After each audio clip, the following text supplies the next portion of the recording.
Albert Einstein uma vez estava sentado no trem indo para Estocolmo, lá na Suíça, e enquanto ele viu na poltrona da frente que tinha uma garotinha.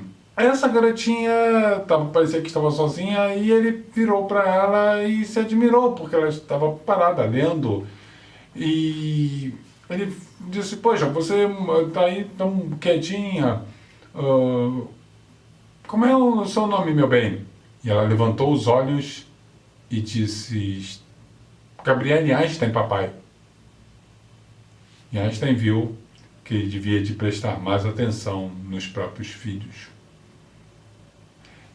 Essa história é incrível, é fantástica, eu gosto muito dela. E ela me mostra que, através de histórias, eu posso dar algum tipo de lição de moral. E é o que mais nós temos visto aí pela internet afora. Lições de moral, e que nós pegamos exemplos de pessoas famosas que elas podem nos ensinar muitas coisas importantes. Só tem um problema. Einstein não teve nenhuma filha chamada Gabriele. A menina não estava sozinha, já que ele não tinha nenhuma filha. Estocolmo não fica na Suíça, fica na Suécia. E essa foi uma fanfic que eu inventei. Mas afinal, o que é fanfic?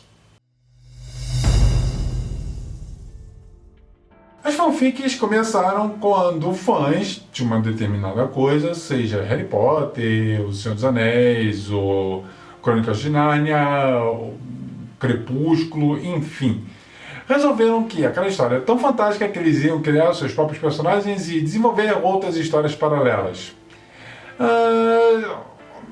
Daí vem o termo fanfic, ficções do fã. Só que atualmente ela tem uma gíria, ela virou uma gíria para outras coisas. Pessoas que, para fundamentar a sua opinião, criam histórias fantásticas. Normalmente algo tão mirabolante quanto o que eu acabei de inventar no início do vídeo. E normalmente pega alguma pessoa famosa ou uma criança. Porque crianças têm muito para nos ensinar. Crianças geniais, crianças com 4, 5 anos que ficam dando lições de moral nas pessoas. Porque tem nossa tendência de dar mais atenção na criança, porque amolece nosso coração, igual ver também cãezinhos bonitinhos. Paulo Altran, uma vez, numa entrevista, disse que a melhor forma de você ter a sua cena totalmente roubada no teatro é ter uma criança ou um animalzinho na peça. Eles roubam totalmente a cena, que é porque nós nos identificamos com nossas crias ou nossos animais de estimação. E até os nossos animais de estimação nos faz lembrar as nossas crias. Por isso que nós gostamos tanto daqueles cachorrinhos bonitinhos, gordinhos, ou aqueles gatinhos de olhos grandes, que são bem similares ao nosso bebê, de forma bem genérica, claro, obviamente, mas lagartos e cobras não despertam o mesmo sentimento. Nós temos a tendência de abraçar todos os mamíferos.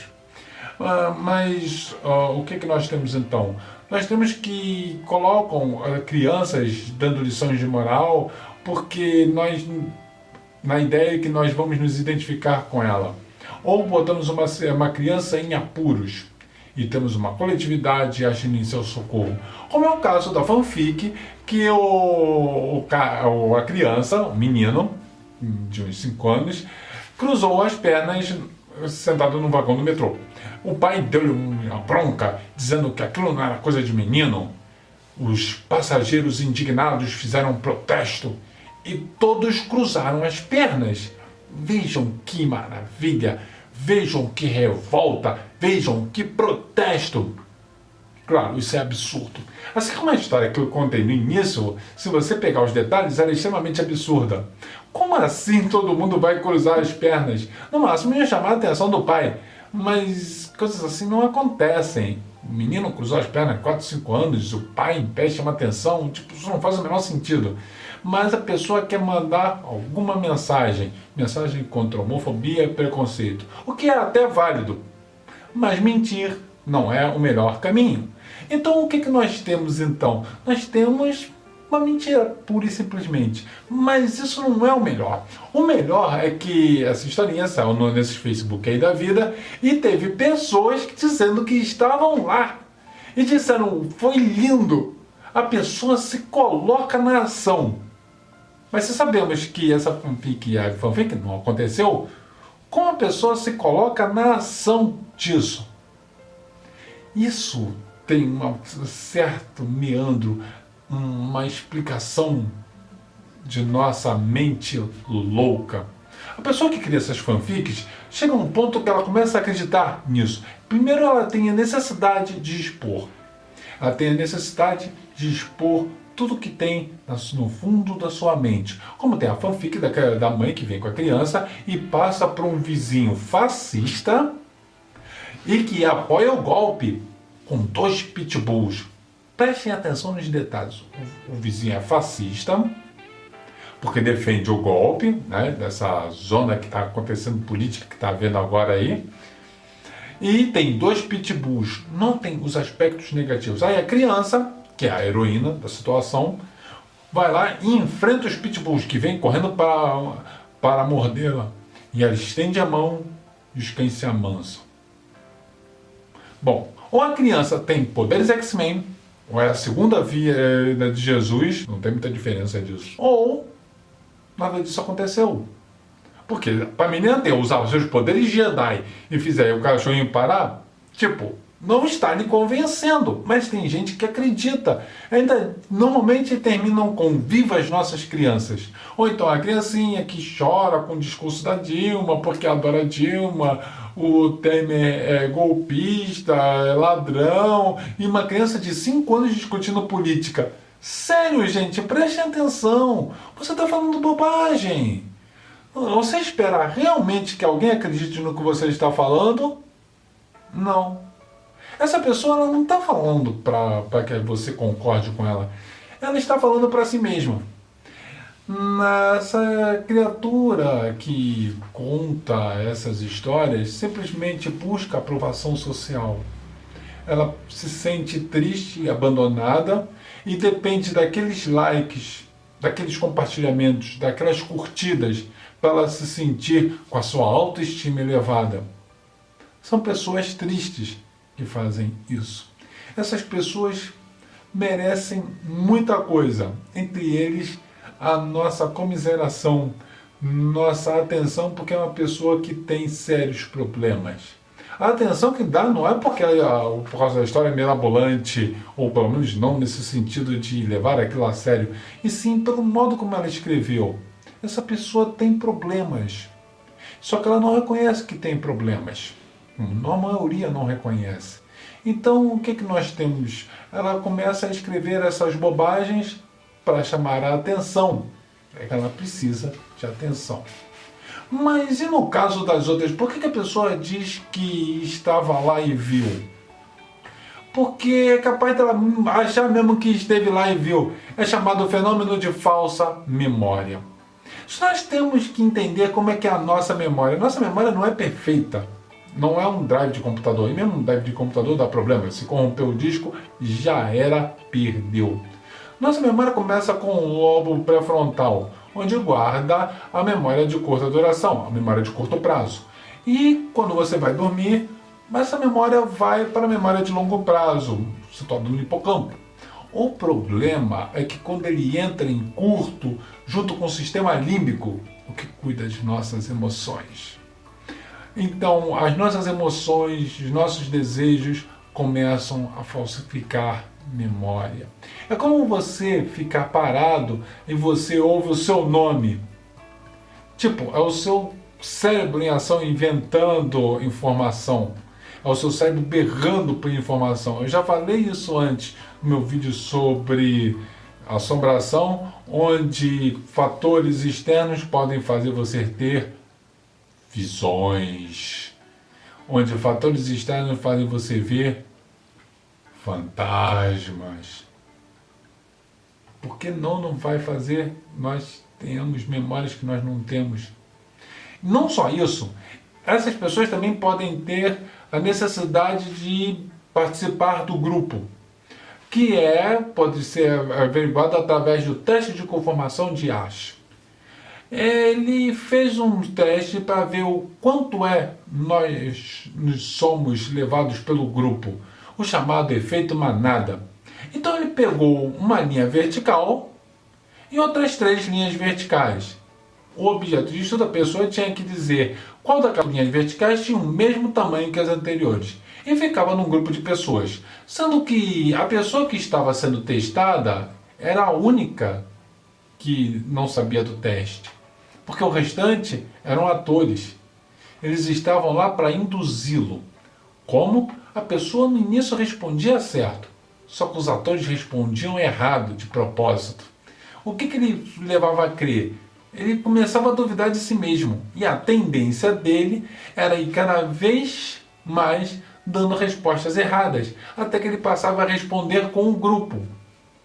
O Candid Camera é um programa de TV do tipo pegadinha, já que atualmente nada foi inventado, foi tudo copiado, isso de um programa que tem cerca de quase 60 anos. Ele faz aquele famoso teste no elevador. A pessoa entra no elevador e todas as pessoas que estão dentro do elevador simplesmente estão paradas, viradas para o fundo. Sem motivo nenhum. Estavam viradas para o fundo. As pessoas vão se sentir incomodadas com isso. Mesmo sem motivo nenhum, ela também vira para o fundo. Se você chegar na rua e ficar olhando igual um mané para cima, para o alto de um prédio, daqui a pouco tem um monte de gente parada e virada para cima. Por quê? Teste. Eles vão achar que você está vendo alguma coisa, mesmo que você não esteja vendo nada. E vai ficar todo mundo lá tentando ver o que você está vendo. O que isso nos leva a crer? O que isso nos mostra? Isso nos mostra como nós somos suscetíveis a isso. Isso leva a memórias que nós não temos. E isso é muito perigoso. Quando a polícia vai entrevistar pessoas, ele já sabe que o problema é da falsa memória, ainda que não saiba da terminologia, mas sabe, como disse o velho House da série, pessoas mentem, todo mundo mente. O problema é que às vezes a pessoa nem sabe se está mentindo ou não, ela pensa que viveu aquilo, por isso que às vezes ela vai até passar em detetor de mentira, porque ela acha que viu a verdade. Mas quando vai esmiuçar, nota-se as contradições. Por isso que normalmente pergunta-se várias e várias vezes da mesma forma ou de formas diferentes até ver se aquilo realmente a pessoa acha que foi. E aí aparecem as contradições. Há um caso que isso às vezes pode destruir a vida das pessoas, como é o caso da escola base. A escola base foi um caso sério, onde a imprensa, num ato irresponsável, idiota, estúpido, sem o menor compromisso com a veracidade da situação, sem menor apego aos fatos, começou a publicar como os integrantes da escola base, os seus donos, estavam transformando a escola num lupanar de pedofilia, onde as crianças eram levadas para orgias.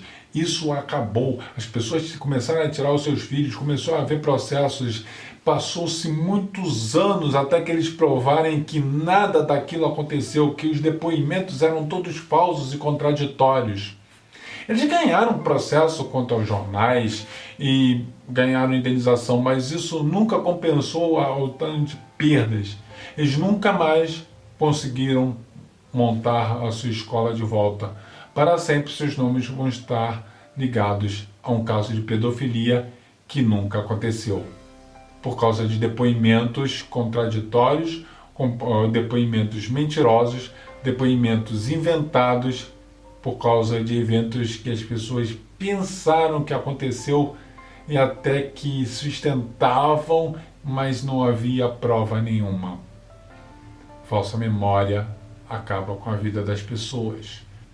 Nosso comportamento é uma das armas mais poderosas de nós enquanto seres viventes.